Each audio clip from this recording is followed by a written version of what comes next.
Can you hear me? Yes. Hey. Hi. Hey, Joe Schlatt. Hey, Minx, who are you in the call with right now? Who's here in the call? Just some friends of mine. Just some friends of yours. Okay. Yeah. And their see. names are Nikki and Wilbur. Have you ever met them before? I think I might have heard of them. Oh. I actually haven't. Nice to meet you. Maybe just once, you know. So, how are you? Nice to meet you. Nice to meet you, Wilbur. Soot. I think I've seen you around on Twitter. You're quite a big name on the Twitter scene, aren't you? Yeah, a couple 100,000 followers. Yeah. Oh, really? Wow. Yeah. Nothing too big. Just not that it matters or anything, but did you invite Schlatt just to flirt with him, Wilbur? Just asking. Just asking. That's such an old meme now, Minx. Please get off it, right? I had a hot pocket today. Did you? Well, actually, is one of those. I've never actually had one. It's like bread, but there's like meat and cheese in the middle. That sounds like. And you put it in the microwave, and then you just kind of eat it once it comes out.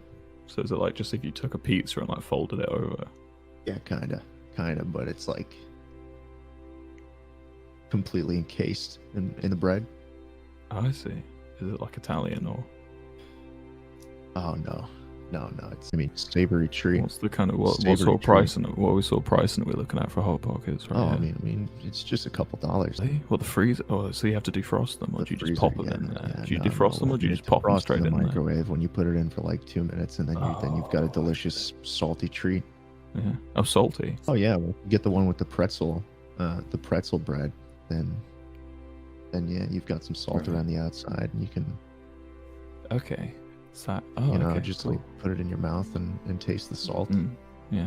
And we don't have those in the UK. We don't have there's salt. some cheese and some Nikki? meat in there. Like, is there like different flavors of them? You I'm just have sure like they won't have a there's conversation many over them. different flavors, but I like the pretzel one the most, definitely. Oh, that's the one you just telling me about. Yeah. The pretzel bread, yeah. Right. So you just eat that, and you got a good like 15, 16 bites before you're at the end. Oh, so they're quite big. Did you guys know that if you have Amazon Prime, you get a free Twitch Prime sub? You get two in the Yeah, it's box. like a So if free. you're It's like feeling free money every month. particularly hungry, you could pop both in the microwave. But, Do you ever get the issue where like if you like put two of them in the microwave and the microwave table starts to turn, they get like caught on the edges of the microwave because you've. Oh yeah, they definitely do. They definitely do get caught sometimes. But the biggest problem if you're putting two in at the same time is that. It won't cook them through, so you'll have a cold center, and I mean that's when you're talking about hot pockets. You really want to avoid that. Usually, what I'd put the first one in, and then I'd eat it, and then when I'm, like 75-85% complete with the first hot pocket, I'd pop the second one in, and I'd cook that for another 2 minutes because if you put them both in at the same time, they're gonna get. The second one's going to be cold, then it's just not worth eating. You're going to have to put it in the microwave for a second. You've got a battle plan. You've got a battle plan for this. I actually really appreciate that in culinary expertise. I put a lot of thought into it. Yeah. I mean, it goes to show, and it's not being ignored. So how'd you meet Minx then? Well, let's talk about hot pockets for a bit more. My least favorite flavor has got to be the ham and cheese one. Oh, that does sound awful, actually. Yeah, well, I mean, the problem I have with it is that the ham is just not very tasty. Oh, the ham's the cheese, yeah. Well, I mean, the bread is kind of porous, and once you put it in the microwave for a while, the cheese starts to seep out, and so once you pull it out of the microwave, you're left with just a cheesy mess. It's just soppy, disgusting. Oh, it's really like, not the best. Yeah, I get it. You could probably, because also you've cooked it from frozen, so haven't given it. Yeah, of course. And I've said this. I mean, I'll say this again and again, time and time again, Wilbur. But the best one is the pretzel bread hot pocket. Right. I'm getting the whole like Hawaiian vibe when you say the ham and cheese, right? I'm gonna say a bit of a dreadful question because I can't seem to imagine this, but would it be possible to have a pineapple-based hot pocket? Oh, I wouldn't be interested if there was, so I couldn't really tell you. I mean, the ones we have at the Publix near me are mostly just ham and cheese and the pretzel bread one, so it's either it's one or the other. You know, it's hot or it's cold, and so I take the one that I enjoy the most. So well, that's fair enough. I mean, yeah, especially during a quarantine like this, you gotta take what you can get. You know, yeah, you really do. And I mean, the store says, you know, all the employees go up to me and they're like, Schlatt, I mean, they go up to me while I'm in the freezer aisle and they say, Schlatt, you know, it's limit 2 per hot pocket box. Oh no. And I look at them in the eyes and I say, hey, listen, buddy, you make $9 an hour. If you come and stop me from getting these hot pockets, I'm just gonna breathe on you. Well, I mean, that would send anyone away, I expect. And I mean, that would send anybody away. You know, no one who makes that little amount of money is going to talk to me like he's above me. Can't you see I'm the big man? Exactly. Yeah. And so I just take as many hot pockets as I like, and I pay for it with my business MasterCard, and I walk away and pop it in the microwave for 2 minutes, and then I'm left with a salty outside and savory inside. And here's the thing, and then after you've eaten them as a power play, you go straight back. You go straight back to the Publix, and you go straight back and you grab another more than 2. You grab another 4 or 5. They've restocked it.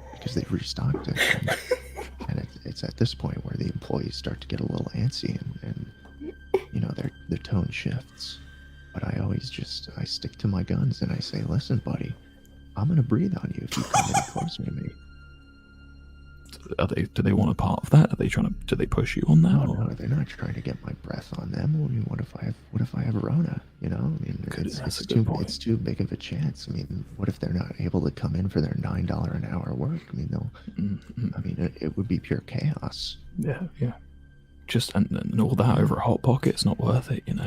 Maybe it's worth to get breathed on for $9 an hour if you're like saving someone's life or something. But over a hot pocket, exactly. You got the cardboard box that the hot pockets come. Oh, they come in a box. That's a new development I really wasn't expecting. And get this, buddy, every hot pocket individually wrapped.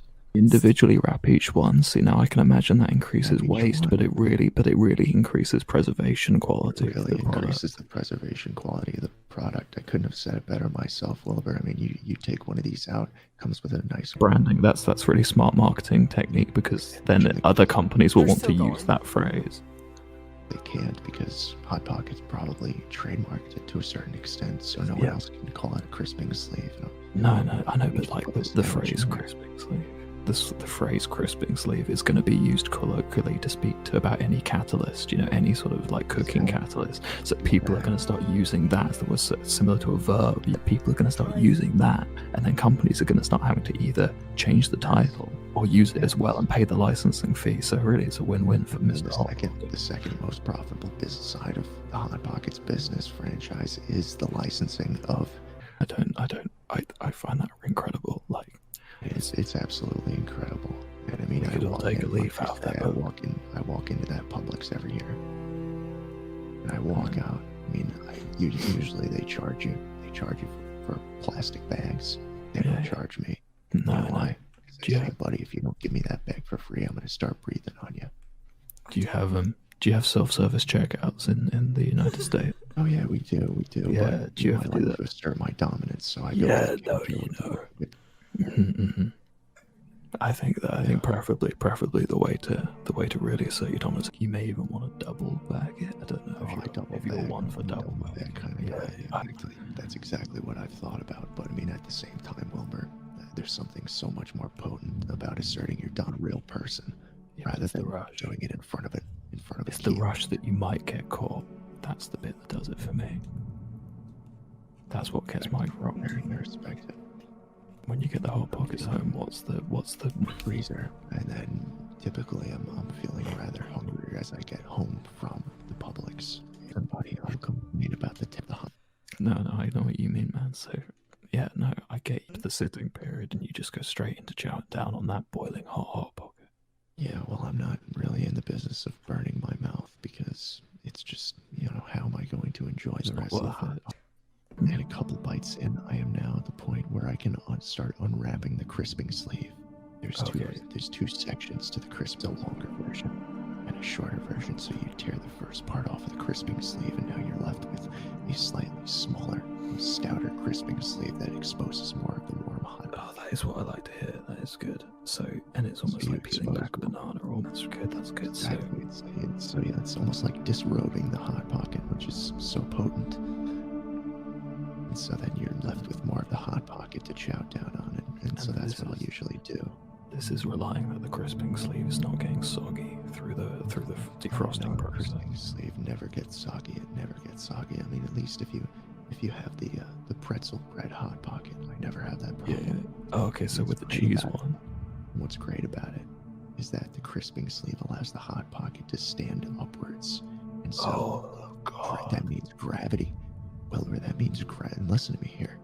Yeah. That means gravity affects the meat and the cheese inside the Hot Pocket. So it means the Hot Pocket gets more and more delicious as you move like down the Hot Crease. What you're saying is by erecting the Hot Pocket, what we can do here is we can actually lower the boredom and create a sort of a pool of ecstasy at the bottom of the hot.